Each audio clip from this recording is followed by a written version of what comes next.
Hello, I'm Irma Baker. Welcome to our show. Today we're going to talk about gardening, certainly something that many of us enjoy here in Northeast Ohio, especially in spring, summer, and fall. So as soon as we have this message from our sponsor, we'll be back with today's guest. RSVP of Summit County has been making a difference in our community since 1972. RSVP volunteers are increasing the quality of life by participating in programs and organizations that provide important services to the community. RSVP matches personal interests and skills with opportunities to serve. If you're interested in adding more meaning to your life and improving the lives of others, please call 330-253-4597 extension 166. Welcome back. Our guest today is Noelle Aiken, and she is the Director of Communications and Education for Petite Garden Centers. Noelle, so wonderful to have you with us today. Thank you for having me. Well, as a Director of Communication and Education, you're something that we don't normally think of with a garden center. I mean, you think garden centers, okay, I go there and I buy plants, but you're really, or Petite Garden Centers really, to have you as an employee specifically to communicate with and to educate your customers and your clients and all.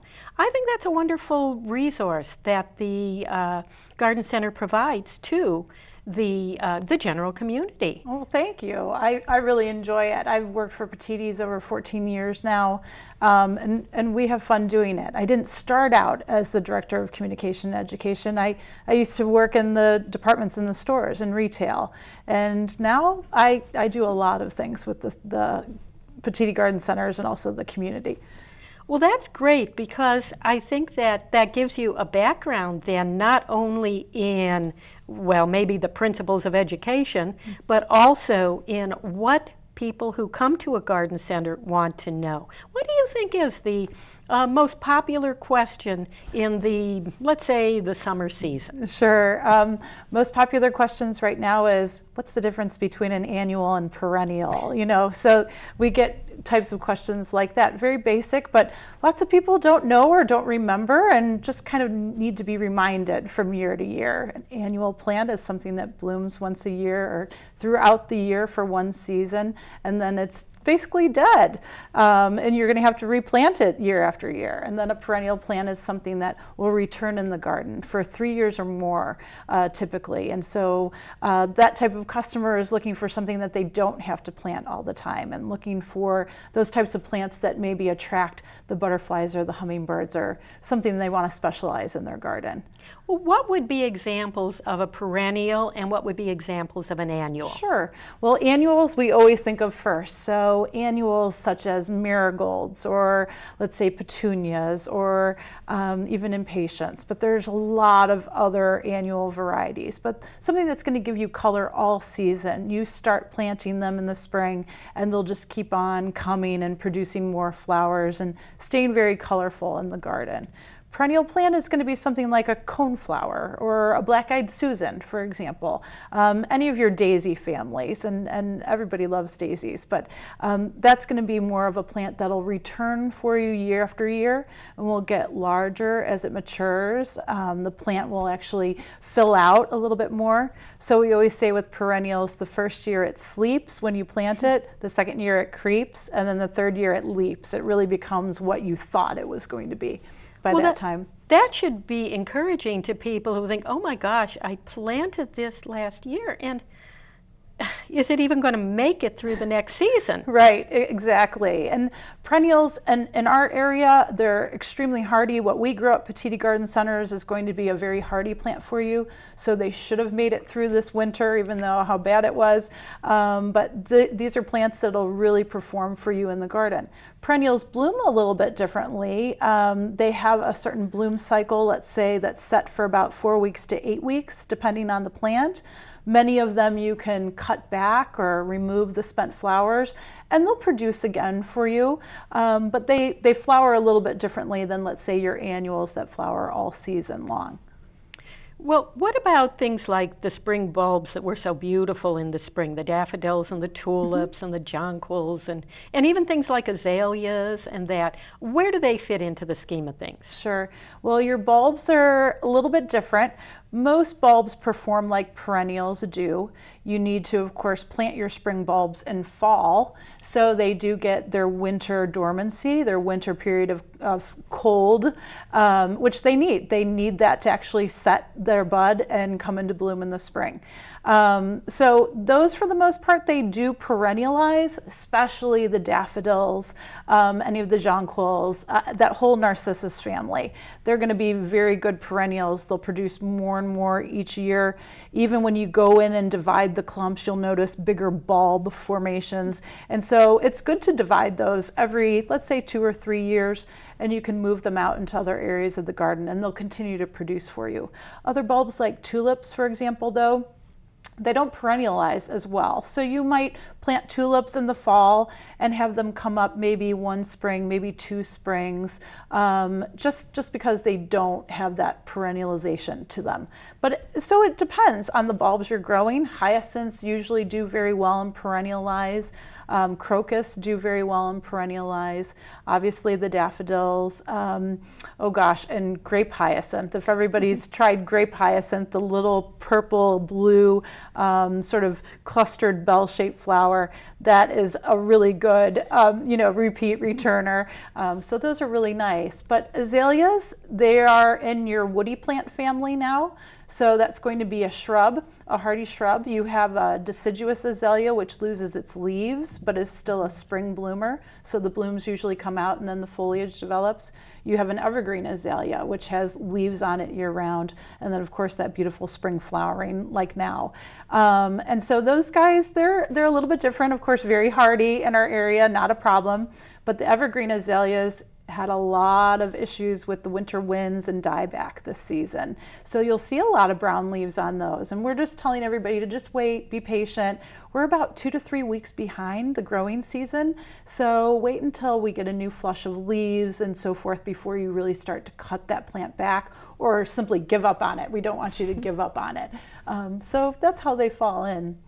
Well, around here, there are a lot of people who get real joy out of planting vegetables. It's not like we don't have grocery stores around here and farmers markets and produce markets and all, but there's just something about planting and harvesting and eating your own tomatoes, your own cucumbers, your own basil, all of these things. What kind of tips do you have for people who are in the midst of vegetable gardening? Sure. Vegetable gardening has slowly but surely really gotten more popular. And I think it's because really growing your own, you get your own pride from doing that and producing your own, but it's also you're in control of the inputs. You don't know what chemical that has been put into that plant at the grocery store necessarily.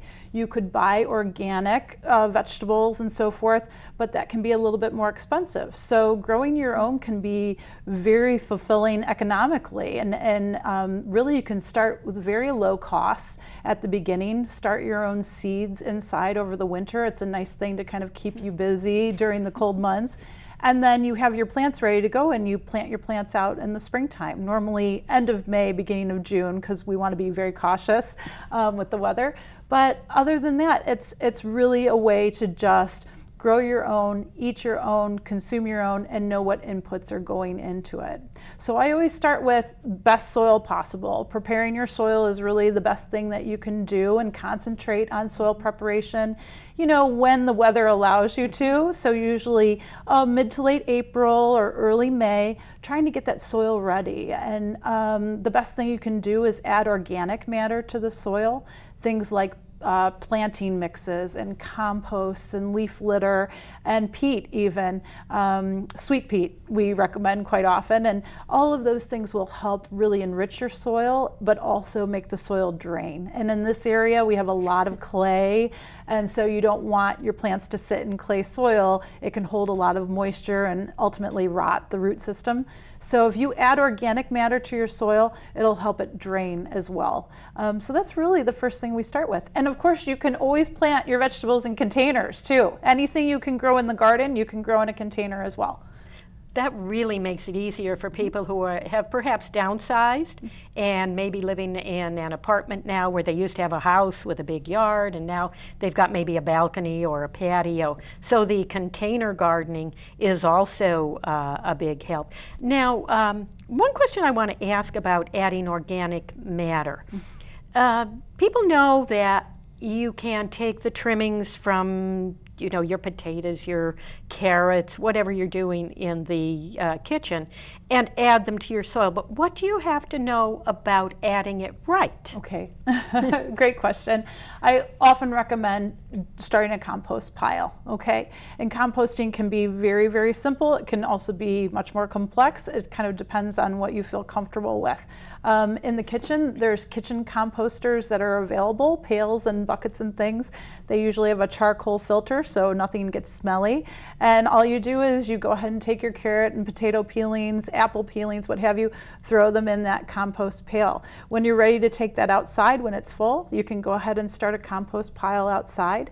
Usually partial shade, okay? Lots of people will put it in too much sun and it gets too hot and it doesn't quite break down the way it should. And if it's in too much shade, it won't break down very well at all for you. So partial shady condition, right around 4 to 6 hours of sunlight. And then it does require a little bit of moisture. So if it's out in the open and it gets some rain, that's great. And then your bacteria, your active bacteria will start to build up. And we always talk about using greens and brown, so green plus brown equals gold, which is your compost, your garden compost. So your greens would be your vegetable peelings and so forth, your grass clippings, those things like that. You can do that and put those in the compost pile, but you want to kind of alternate the layers with the browns. So that would be your fall leaves or stems or twigs that you're kind of picking up throughout the area. So that type of thing you can do, and it's very, very simple to start. You don't have to add anything else to it. It just becomes itself? Yeah, it's not necessarily necessary. There are compost starters. Sometimes you have a lack of, let's say, the green, which is a nitrogen, okay? So you add a nitrogen fertilizer to kind of help break down all the brown stuff, because we have so many leaves, fall leaves, usually in compost piles, that it just kind of sits there and doesn't do a lot. So sometimes you have to add something that's going to activate it. So nitrogen fertilizers, lots of times we'll apply them to compost just to get those leaves to break down and so forth. But all those things work very well in compost. As the education director for Petiti Garden Centers, does that mean that you teach classes out there? I do. Well, yes.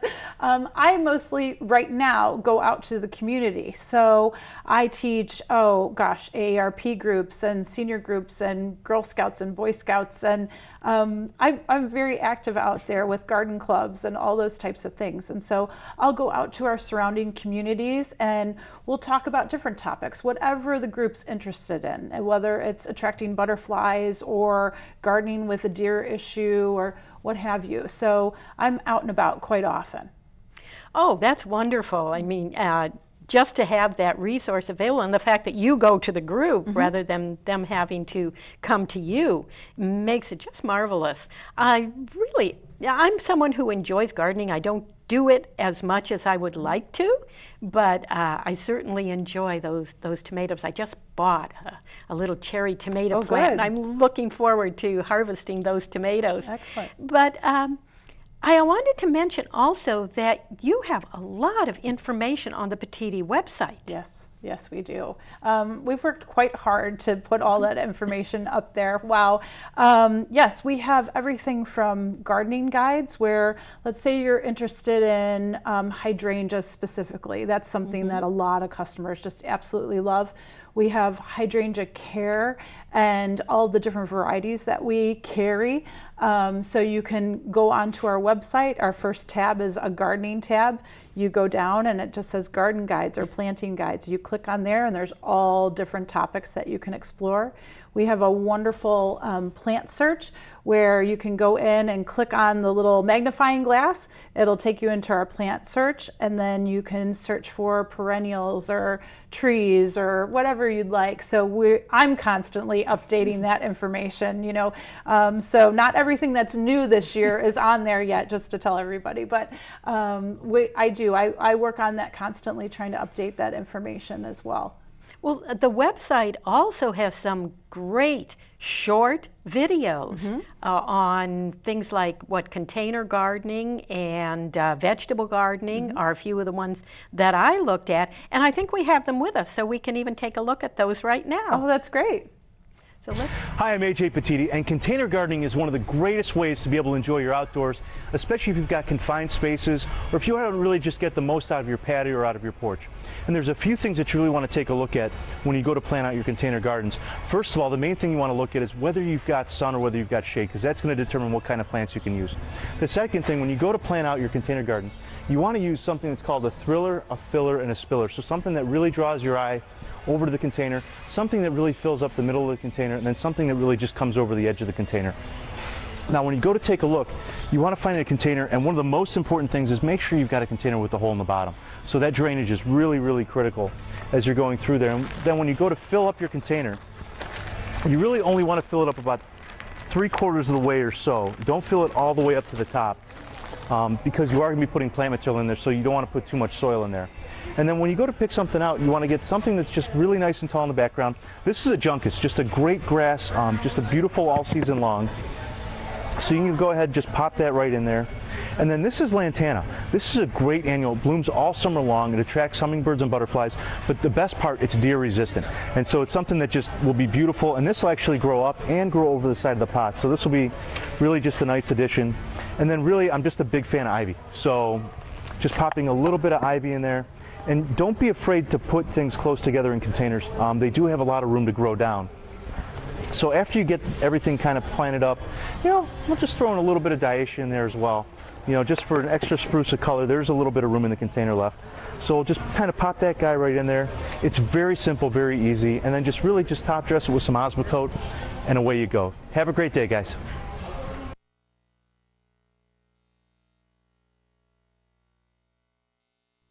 Hi, I'm AJ Petiti. Vegetable gardening is one of the most rewarding activities throughout the summer. And getting successful is really just as easy as doing a few basic things up front. The first thing, the most important thing when it comes to vegetable gardening is making sure that you're amending the soil. So you want to get in there and you really want to make sure that you've got nice, thick, black, loose soil. If you've got heavy clay or if you're not amending the soil, that's something that your plants are going to have a real hard time getting in there. So when you go to amend your soil, you want to mix in some peat moss with the soil. You want to get some composted cow manure and then mix in some garden tone and also some soil perfector. Soil perfector is a little kind of crushed lava rock, but it never breaks down and it really creates that aeration within the soil, and that'll make your garden beautiful as it can be. The second most important thing you want to do when you go to take a look at planting out your garden is spacing. When you go to plant, you know, you're going to start off with pepper plants, for example, or tomato plants, and these guys, when you go to plant them, are very, very small, but they get very, very large. So when you go to plant a tomato, you want to make sure that you allow for room. It's going to get about 2 feet wide and it's going to get about 6 feet tall. So you want to make sure that you put a tomato cage there, and you also account for the size of its growth. And same thing with the pepper plant. You know, peppers will get, in a healthy garden, they'll get 2 to 3 feet tall. And you really want to make sure that they've got that space and they've got the area to grow. Otherwise, they're going to fight each other and you're really just going to have a mess going through the season. And then once you get it all laid out and you get it planted up, just really go through, make sure that you fertilize it, water it very well. You want to water about once a day, once every other day, and you'll be in great shape. So just a few tips to have some success in the vegetable garden. Have a wonderful day.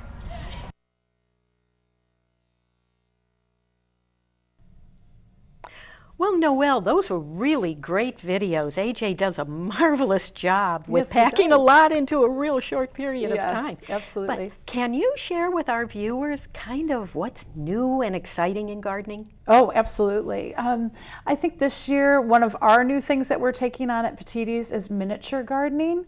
And it's really a kind of fun family project that you can do. It's container gardening, but on a miniature scale.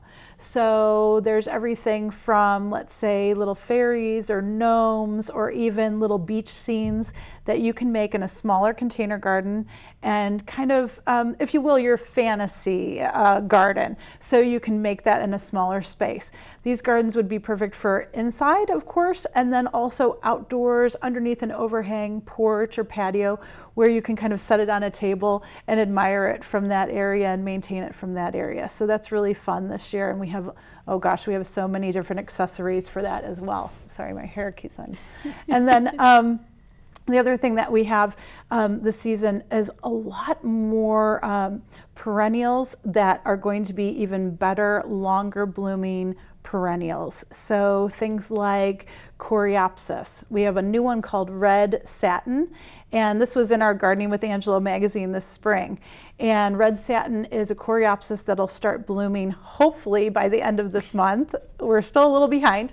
And what coreopsis red satin does is it produces kind of a shrubby little mound, about 12 inches tall, about 18 inches wide, bright red to burgundy daisies, small little daisies all over. So it's like a mound of red daisies when it starts. And then it just keeps on going and going and going and going. What else is great about coreopsis is that it's deer resistant and it's a butterfly attractant. So there's lots of pluses about it, and it loves sun as well. So there's a lot of new perennials to be had out there as well. A lot of new trees and shrubs.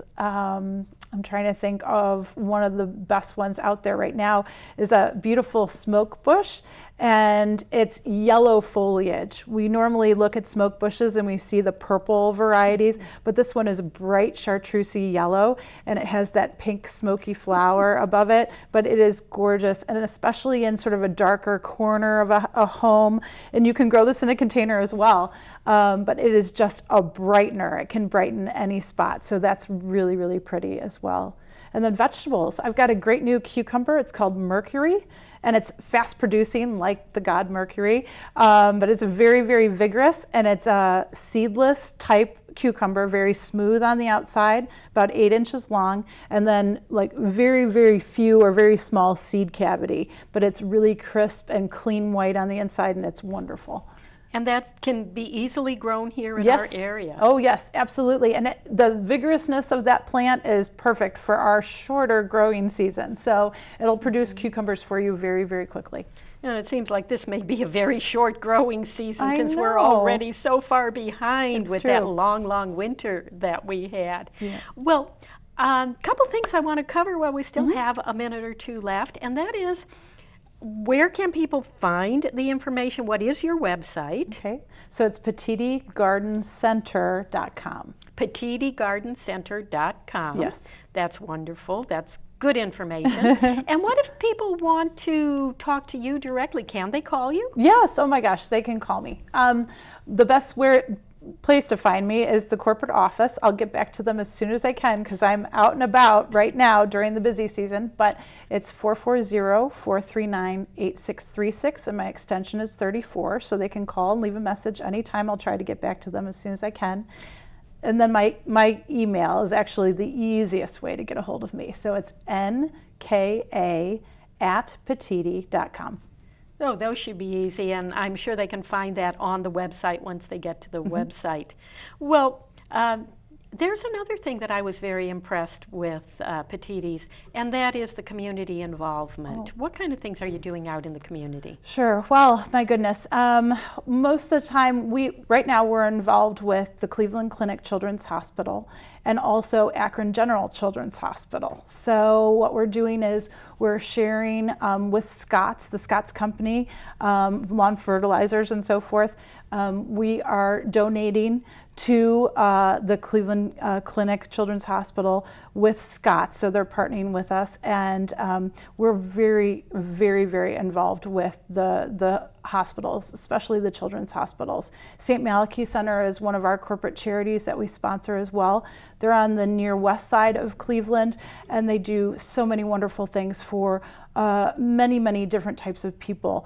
They have a shower program. They do, of course, dinners for needy. They also have after-school programs for any inner-city school children. So St. Malachy Center is one of those charitable organizations that we work with as well. But like I said, we're involved with the Boy Scouts and the Girl Scouts, and just about everybody comes out to see us, or we go and visit, and we have a lot of fun. Well, thank you so much for being our guest today. It's been great having you on the show and sharing all these tips with us.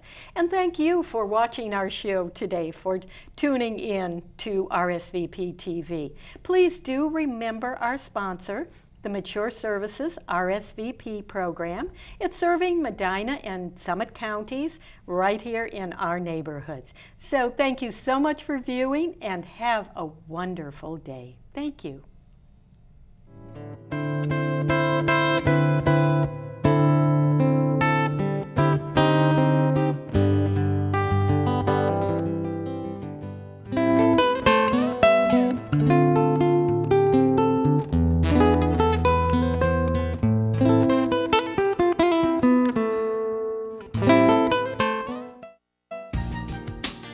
Since 1971, RSVP has been matching volunteers' talents to community needs.